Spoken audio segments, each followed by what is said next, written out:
Hi everyone! Did you miss me? I know I do. Ooh. And did you all have a good Thanksgiving last month? 'Cause I did too. And we're about to read the fifth chapter of this book, written by Belle Payton. It Takes Two. The best-selling book series. And it's called Two Steps Back. So let's go over and start reading the fifth chapter. Chapter 5. Alex sank into her desk chair, lost in thought. Ava was upset, and Alex understood why. She knew how much her twin hated to be in the spotlight, but this story was bigger than Ava. It was about women's right and finding justice, and Miss Maxon had told her that for a good reporter, getting the story was everything. If you had to upset some people in order to get it, well, so be it. She would still do the story, even if it meant upsetting Ava. Hadn't Miss Maxon been a good reporter, had to make sacrifices? Now Alex understood what that meant. And besides, once Ava saw the piece, she see why Alex was right. She understand. There was the small matter of what to shoot that she needed to think about. With no game being played, she needed to be creative about how to do the she needed to be creative about how to do the story. If Ava wasn't willing to be interviewed, then maybe she could get Coach Kennison and Corey and some of Ava's teammates to talk. And maybe she could surprise the athlete director of Briar Ridge School with a camera on his way into work one morning, catch him off guard the way some of those hard-hitting new programs did. Alex turned to her computer and typed the idea, her fingers flying with excitement, then sent it off to Marcy Maxon. Later that evening, Luke came over for a tutoring session with Ava. Why don't you two work in the study tonight rather than the kitchen table? Suggested Mrs. Sackett after Luke had finished greeting Moxie, who gone wild with delight upon seeing him again. That way you won't be constantly interrupted. Ava thought it was a good suggestion. Considering how frequently Alex had found reasons to rap praise through the kitchen. The last few times Luke had been there. Okay, so how's pre-algebra going? Asked Luke as soon as they were settled next to each other at the desk in the study. And Moxie had shamed her way under the desk at her feet. So I guess, said Ava. She had curled her bare toes into Moxie's fur. Moxie heaved a contented sigh during class. I get bogged down taking notes by the time I finish writing down.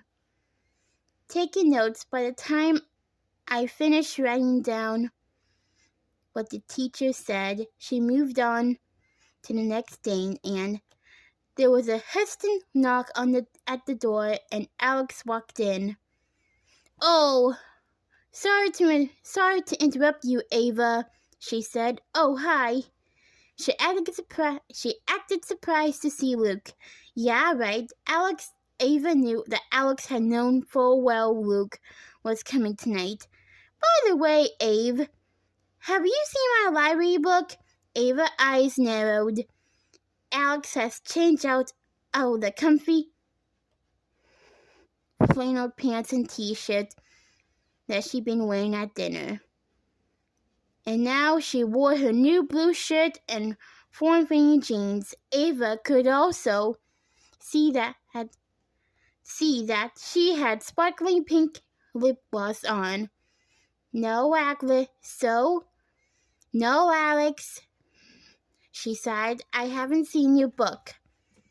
"Oh, there it is," said Alex brightly, and strode to the side table next to the couch. I thought I left it in here." "Oh, whoops." The book seemed to jump out of her hands. It landed on the floor next to Luke, who stooped to retrieve it for her. Security. Fun, huh?" he said, reading the title as he handed it over. "Low right reading." "Since when do you read books about security?" asked Ava. "Oh, I thought it looked interesting," said Alex with a little laugh. She turned to Luke. I bet you know all about security," she said. "Have you formulated and simplified way to elevate high-speeding witching circuits?" Luke blinked at her. "And I have no clue what you're talking about." Alex tried to laugh it off, but Ava could see she was mortified. "Funny coincidence, though," Luke continued, "because just the other day I had to slog through a chapter on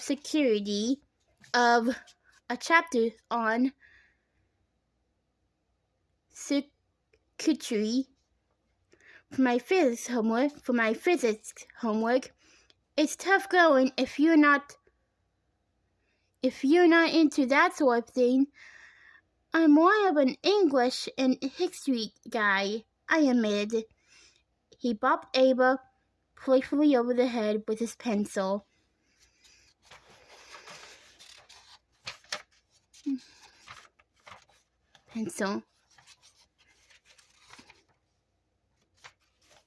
Oops, sorry. "Although I think I can handle helping this one with her pre-algebra." He turned back to the book, and out of the corner of her eye, Ava watched Alex trudge dejectedly out of the room. It couldn't be, could it? Ava thought. Was it possible that Luke was the guy Alex thought had a crush on her? It was obvious from a million miles away that Alex had a major crush on him. But where in the world did she get the idea that it was parochial? He was nice to her, of course. But he was nice to everyone. Surely Alex couldn't be that dense. Ava shook her head, planted her elbow on the desk, and sank her chin into the palm of her hand. "Not again with the Alex drama," she thought, and then turned to focus on what Luke was saying. Upstairs in her room, Alex threw herself back onto the bed and sighed dramatically. She was so envious of the way Ava and Luke had. What was the vocab word she just learned? Rapid? That was it. She spelled it with a T at the end, but you didn't pronounce it. She was so envious of the easy report they had, although it was certainly a relief not to have to read any more about security. She sat up and tossed a book onto her desk, then fell backward onto her bed again, conjuring an image of Luke's curly, sandy-colored hair, those baby blue eyes. She replayed the scene from moments before. He dropped his gaze after their eyes had met. He smiled so warmly, showing that extremely adorable dimple on his right cheek. What if he really were secretly pinning her for her? Their whole relationship felt so Romeo and Juliet, the forbidden love between them. So what if he was in high school and she was in middle school? They weren't that far apart in age. Why were her own parents a few years apart? Emma blinked, and she sat up to see who the sender was. Mark C. Maxson. You're on the right track, Alexandra. A second family story will have real crossover appeal. Our viewers. But if it's a forfeit, there's no story. So you need to talk to your sister into agreeing to sit out, then we'll have a story. She agrees not to play. We'll film the big game showing her sitting on the sidelines, and then we do an exclusive interview with her. Get your father there too.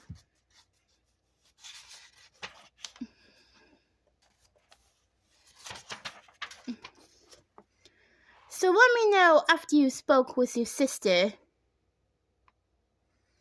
And I'll arrange for the crew to meet you at the game on Saturday.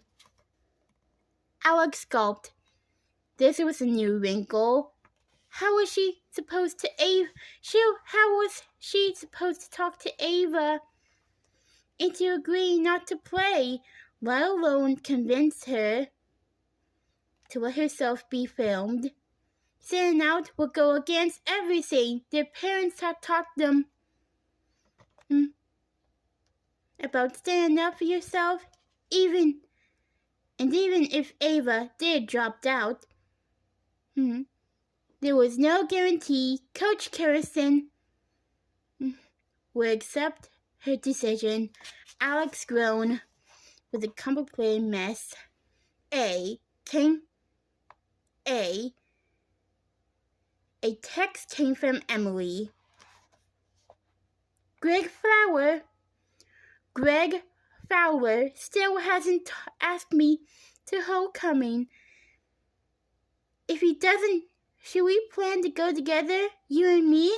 Alex replied, he will ask you, don't worry. That would be very awkward if Alex told Emily she'd go with her to homecoming. And then Luke finally worked up the nerve to ask her. Homecoming was coming up quickly. She had to show him more signs of encouragement. Send him messages. That was a yes. It was okay to ask her, and yes. She would say yes if he did. We will go to the high school dance or the middle school dance, she wondered. The idea of going to the high school dance excited her, but then she wouldn't go to hang out with all her friends to show off her adorable date. It doesn't matter, she decided. Either way, I'll get to it with Luke. Her thoughts were interrupted by a knock at the door. Honey, Mrs. Sackett.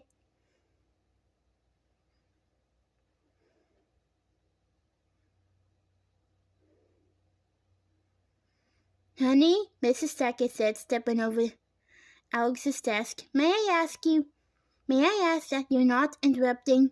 May I ask that you not interrupt Luke and Ava while they're working together?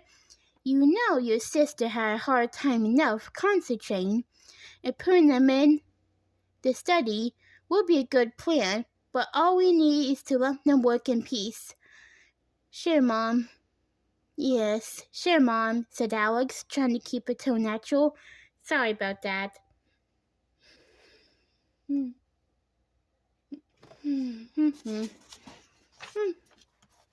Mrs. Sackett nodded appreciatively, then left, just like Romeo and Juliet. Like Alex thought their families tried to keep them apart, but true love will prevail.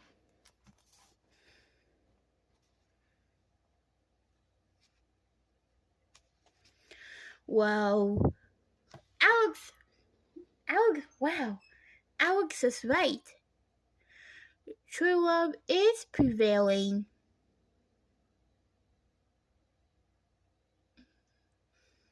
True love is prevailing.